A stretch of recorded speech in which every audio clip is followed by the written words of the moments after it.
CBC Radio 1, 98.7 FM in Mount Market.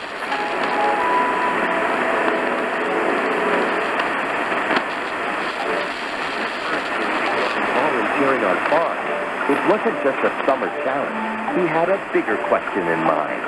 So, the question is, can I become a farmer? Ira goes or will he stay on those 3 acres? The Dot Project, with host Jason Lafitte. Tuesday morning at 11:30, 3:30 p.m. Karen Alawalia is known for her soaring, crystal clear voice. She grew up in Delhi, where she studied engine classical. Then she moved to Canada and discovered the rock band Rush. Karen Alawalia's eclectic playlist on Inside the Music. After the news.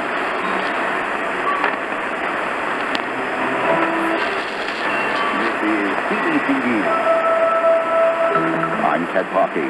Police in the southern German city of Ansbach say a man was killed when an explosive device he was believed to be carrying went off near an open air. He was responsible 3 seriously.